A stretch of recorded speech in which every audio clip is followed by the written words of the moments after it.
not quite as uniform, but it's still, I have my work black pants, I have my relaxing black pants, and I have my fancy black pants. And that's all Chaol has. And it just cracks me up.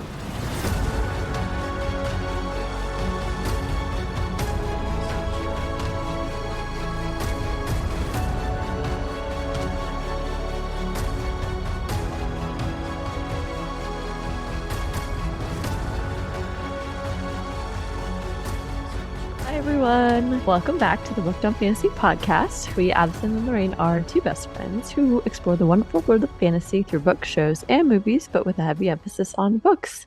This episode, we are covering the bonus chapter titled The Captain and the Prince. And this was another one of the few bonus chapters released for the Throne of Glass series. This chapter was intended to be read after TOG and Tab, but we already read Crown of Midnight as well. And since we read The Assassin's Blade third in our reading order, so this is coming after we've read all of those first three books. Like the bonus chapters previously, I thought this was just a nice bit of background info and contextualization for characters. And in this case, it was nice to get, I think, more of the inside thoughts from Dorian specifically, since he is, one of the main characters in this series. Yeah, I really liked the short story because it was very short, so it's easy to do the notes and just keeping it real. And secondly, there were a lot of little Easter eggs and references to just some of the Assassin's Blade. And so that was really exciting because I'm like, oh, I know what they're talking about. Right, yeah. I wouldn't say there was too much stuff that I was analyzing necessarily. There was just really the confirmation that they had attended the party that we read about in the Underworld story. And I was like, yes. And that was I know about it. So, yeah. As a quick reminder, there will definitely be spoilers for The Assassin's Blade, Throne of Glass, and Crown of Midnight. If you haven't read these books yet, then please pause here, catch up first, and then come back when you're caught up. Furthermore, we would like to remind everyone that this is an adult podcast where we will have explicit conversations. Explicit language or potentially triggering topics may be discussed, so please be mindful of that and adjust accordingly. All right, so getting into the actual episode, we decided to place this short story after our final Assassin's Blade episode, and it should be released after the final tab story titled The Assassin and the Empire comes out as well. So you can expect those to come out around the same time. And that's really it. So let's get into the episode. We will continue with a quick little summary with the book report, and then we'll deep dive with an analysis, and then we'll do our favorite moments at the end. Also, if you enjoy the podcast and you'd like to support the show, the very best way for you to do that is to rate and review this podcast. This greatly helps us on the platforms and helps us grow our community of fellow book lovers as well. Yes, and in the spirit of growing our book community, please share the Booked on Fantasy podcast with your friends. That is the other best way to support the show, is just tell anyone and everyone, strangers, your grandma, anyone who likes to read, that this is a great book series and we would love to share it with them. Yes. I'm glad you agree, Lorraine. I'm glad you agree. With that being said, Addison, please give us the book report. Happily. The Captain and the Prince.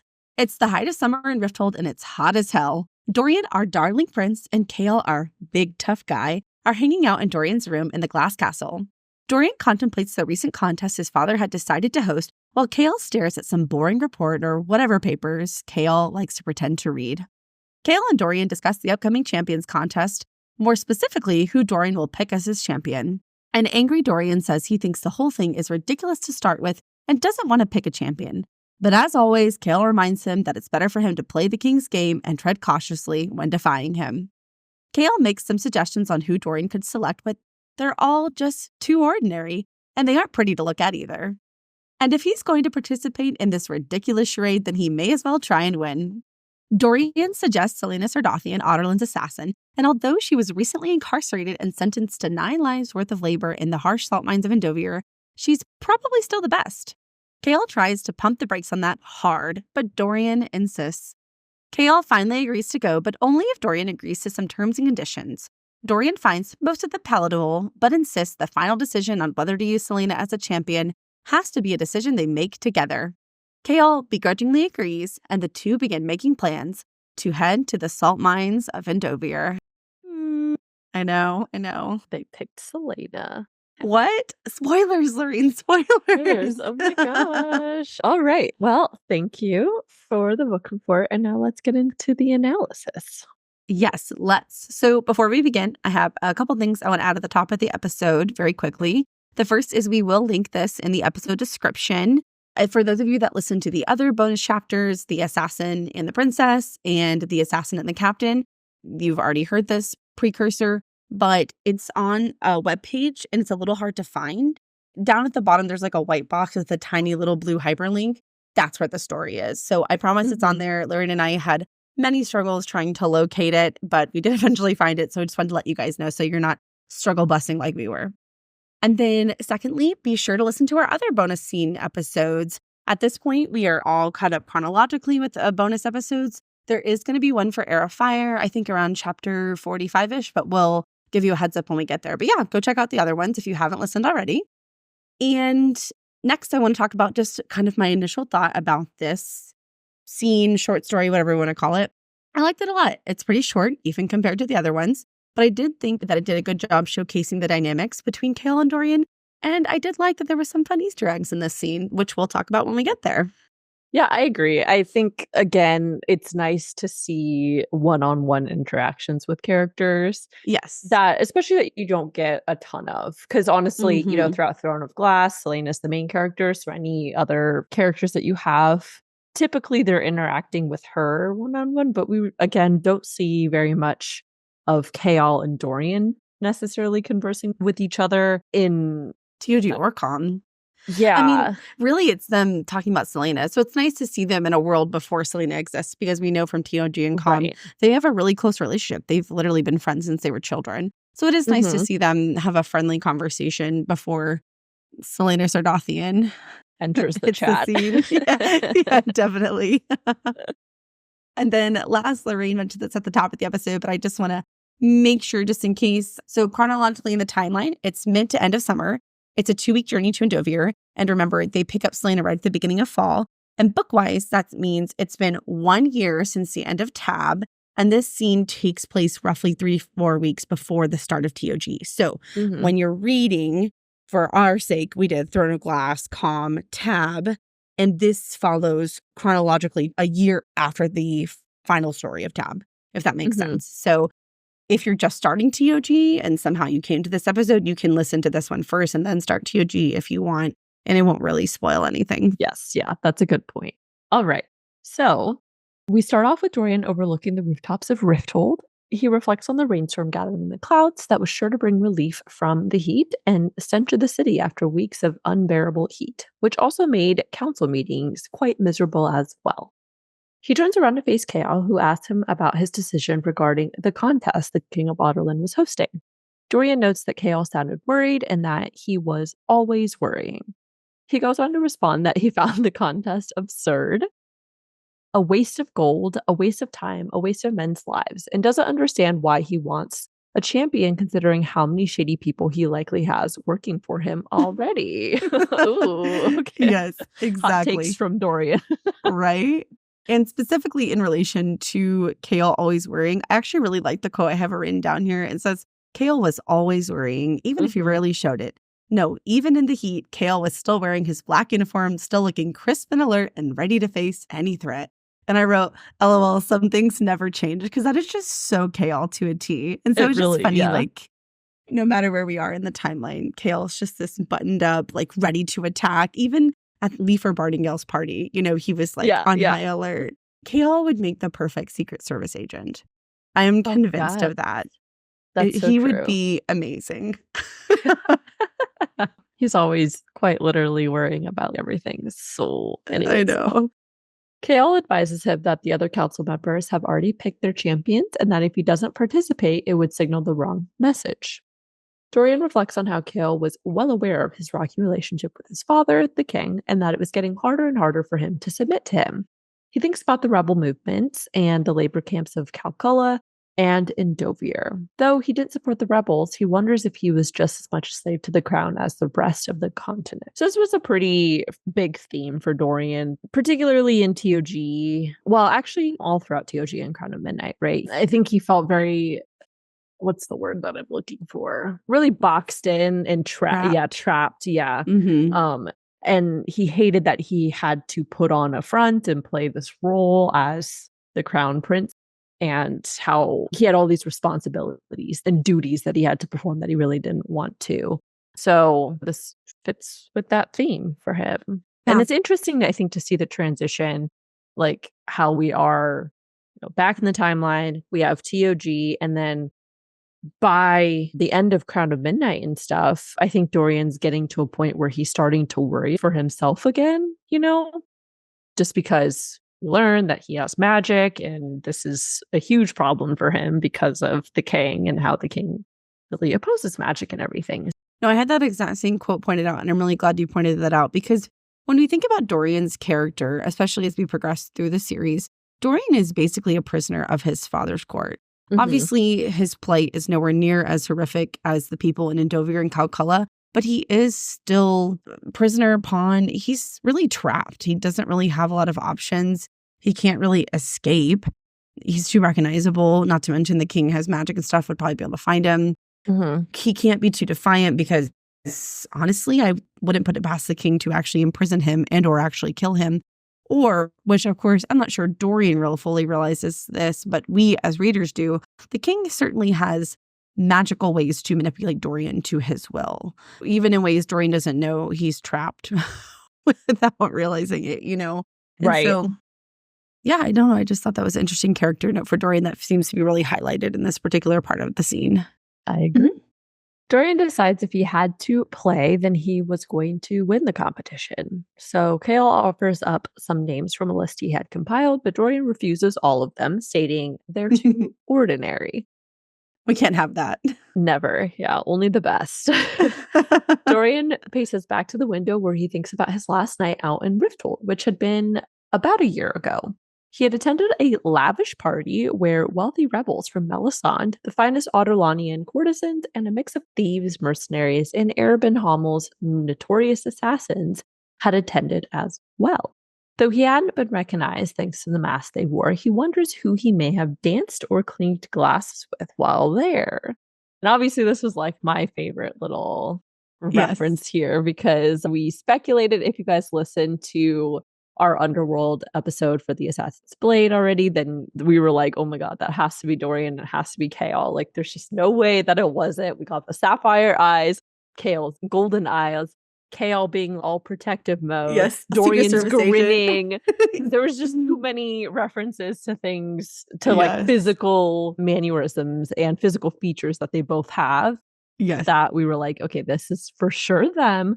But, this obviously gives us that for sure confirmation that our speculations were correct. So, oh, definitely, because the timeline lines up. And then I also, it actually, in Dorian's thoughts, he says the party at the riverfront estate remained the most lavish Dorian had ever seen. And that description as well lines up with Leifert Bardingale's party. Yeah. It was on a riverfront. And if you'll recall, Celaena's descriptions were like, it was just so over the top. Like half naked men passing out hors d'oeuvres and like women in corsets and cages and like acrobatics and, the works. And so even his description, I mean, it just has to be. If it's not, I don't even know why we're doing this. We're just bad at our jobs. I think with 100% certainty now, we can say that it was them. Absolutely. So. Yes. I also thought where it says Dorian had unwittingly danced and drank with them all. Even now, Dorian can suppress a chill at the thought of whom he might have been dancing with, which is absolutely hilarious because we know that he danced with Celaena and they had that little exchange where she was like, I'm nothing and no one and I'm the wind. And it's just a plot twist. It's so funny. And it's funny that he shudders to think what kind of criminals he was cavorting with. Plot twist. In about a year, he's going to end up falling in love with one of those criminals. And so I just thought this whole kind of sequence of thought was really funny, knowing what happens down the road. Yeah. Oh, so it was all meant to happen, Yeah. As he stands, Dorian swears he feels a cool northern wind on his face, faintly scented with pine and snow. My first thought was this Celaena? Or Oh, okay. or just maybe even any kind of like Terrace related spirit calling to him. We know that Dorian himself never had contact with Celaena, but Celaena and who we speculate to be Nehemia had that conversation about, they said specifically the prince in their little conversation.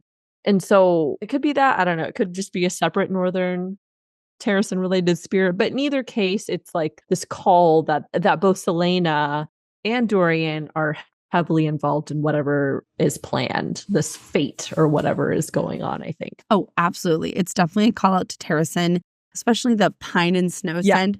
It is referenced so many times in TOG Common Tab, most recently at the very end of The Assassin and the Empire, and the chapter marked as beginning. There's a quote, "She knew the chill bite beneath it, knew it carried the hint of pine and snow, knew the mountains from which it was hailed, a northern breeze, a breeze of Terracin." And the series thus far is just chocked full of references to that breeze. And so I think of it kind of like a symbolic representation of leading him to Celaena, because I just associate that so strongly with Celaena. But whether it's a spirit or whatever it is, it's totally a connection to Celaena. And I think just his general importance to the story also, because remember, Nehemia touched his chest with the word mark and everything and activated something. And she told him that he was needed for bigger plans, etc., kind of being fated as well. Or she'd use similar language with him that Celaena often uses with Celaena. So just has to be tied in. Has to be, right? So Dorian goes on to say that he wants Celaena Sardothian. We get a flashback of info where we learn a year ago Celaena had been sentenced to a lifetime of labor in a Dovir. Dorian and Chaol had been on the coastal town of Surya at the time. Though they had raced back as soon as they heard, they missed her by the time they arrived back to Rifthold. Any person in documents that would have mentioned anything about her had been either sent away or sealed away, so they didn't even know how old she was even, right? So back in TOG, one of the things we had wondered about is whether Dorian and Chaol already knew Celaena when they had gone to recruit her for the tournament.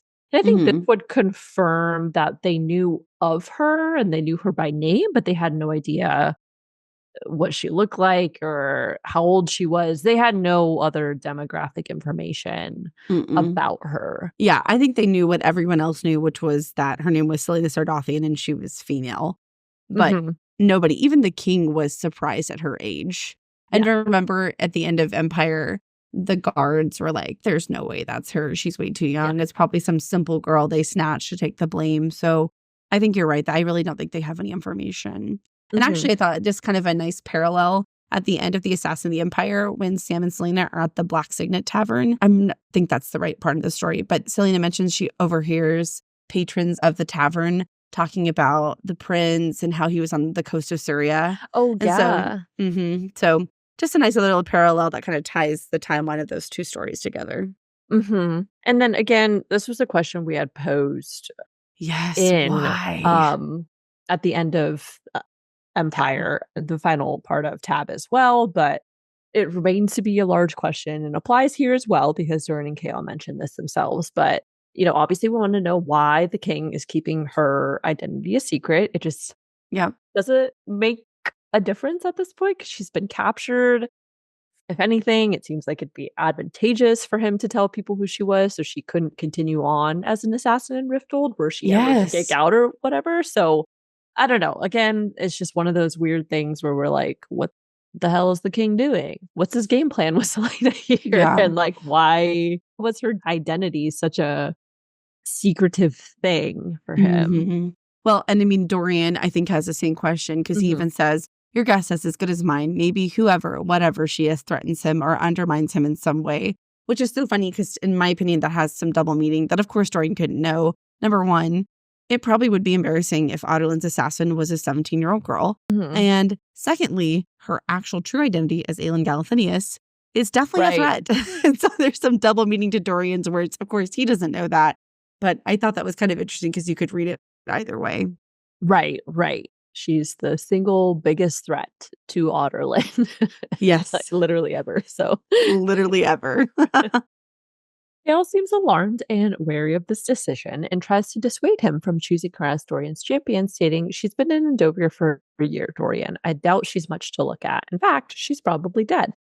This causes Dorian to question what he knows, and Chaol ends up revealing he had attempted to make inquiries about her, but they had all been left unanswered. Dorian argues back that didn't really mean anything since his father had likely given an order for all inquiries to be ignored. Chaol responds the question is why, though, which we just discussed, obviously, and Dorian ends up suggesting they go check for themselves to see whether she was dead or alive. They pose a couple more questions about her physical and mental state, but start discussing logistics of a trip to Endovir. Ultimately, Chaol allows Dorian to join for the trip with some conditions, which include traveling with men picked by Chaol. Chaol would ultimately be taking the lead, and that if it's deemed too dangerous to take her from the mines, then they'll abandon the idea altogether. Dorian briefly protests, implying Chaol was questioning his judgment, but agrees to the conditions, except the last one stating, in regards to Stardothian's suitability, we'll decide together. Chaol responds fine, promise you'll not let your desire to needle your father cloud your judgment, which Dorian promises to honor. And then the story ends with both men agreeing to Endovir then. And off they go. And now we're at the start of TOG.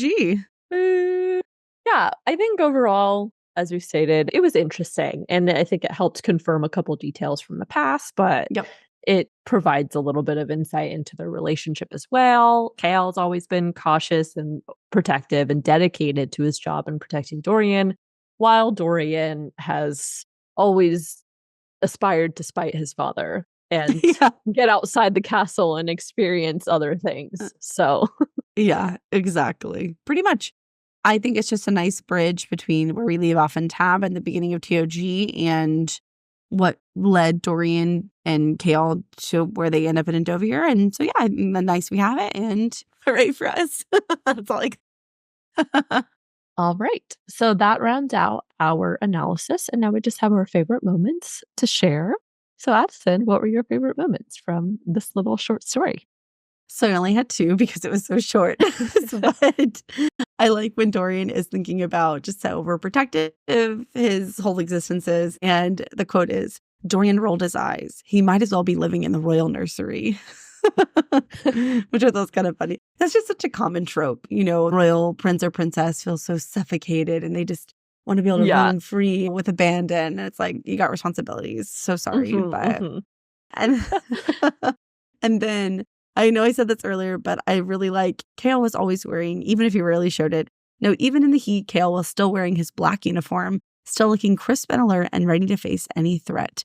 And I thought this part was particularly funny because if you recall, even in Calm, when Celaena takes him for a special birthday dinner and she tells him to dress nice, and he just wears an all black outfit. It's not quite his uniform, but it's still, I have my work black pants, I have my relaxing black pants, and I have my fancy black pants. And that's all Chaol has. It just cracks me up. Actually, this is really funny because I've been reading, this is a little bit of a tangent, but it comes together, I promise. So I've been listening to the Shepherd King series on audiobook. I just finished both One Dark Window and then 2 Twisted Crowns. I was driving and I had a long road trip. You're a machine. Girl, I was driving. I just popped in the forgot audiobook and just took off. Excellent thing to do, by the way. I actually like driving long distances now that I actively have audiobooks to listen to. So absolutely. But in that series, there is a character named Elm. And one of the things about him that I just remember very distinctly, probably because of Chaol, is that he's always just wearing a black tunic. Like, he doesn't care to dress up or do anything else. The man is literally like Chaol in the sense that he just is always, that's his go-to outfit. He'll go to the balls and the parties and the feasts, like black tunic, and that's it. And so I just thought that was kind of funny. Can you just imagine all the servants like trying to do all the laundry for the castle?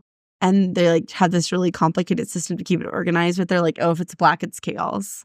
So you just put it in that basket. That's Chaol's laundry. It's all black. Makes it easy for them, I guess. Right? What were your favorite moments? Well, I had 3, but they're really short. So I had a quote from Dorian where he says, if I'm going to be press ganged into this competition, Dorian mused more to himself than his friend, then I want to win.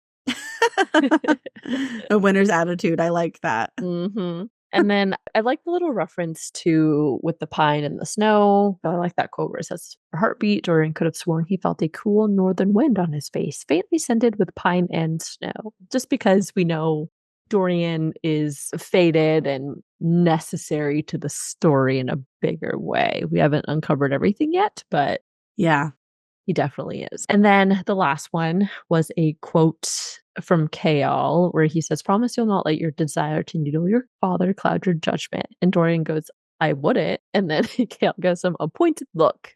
And Dorian lifted his eyes to the stone ceiling. Fine, I promise. That is so Dorian. He's like, oh, okay, fine. I Chaol's know. like his mother, kind of. Yeah, it's big brother vibes. Which actually, if you think about it, I think Chaol is like a couple years older than Dorian, right? I thought they were the He's same at least age. a year. Is he? Yeah, because remember, Dorian, I think, is 19 at the start of the story, and Chaol is like 22 or something. If we remember, because Celaena asked him how old he is, and he's like, oh, yeah. You're right. Yeah. Celena's the youngest. Dorian's like a year or two older than her, and then Chaol's another year or two older than him than Dorian. So good memory. I mean, I knew they're close, but I didn't remember the specifics. So glad someone on this podcast did their homework. Sometimes I feel like I remember obscure details that maybe do not matter. But anyways, so yeah, those were all my favorite moments, and that concludes this mini bonus episode. So thank you all for joining us for another episode of the Bucked Up Fantasy Podcast. As always, we would love to hear your thoughts. So please subscribe to the podcast, leave us a review, or share it with all your friends who love fantasy fiction as well. You can also keep up with us on a daily basis by following us on social media, and all of those are linked below in the episode description. That's all we've got for you guys today, so stay nerdy, everyone, and we'll catch you all later for our very first episode covering Heir of Fire. Ooh! Bye! Bye! Chaol anxiously waits at the castle gates for... No, wait, that's not right.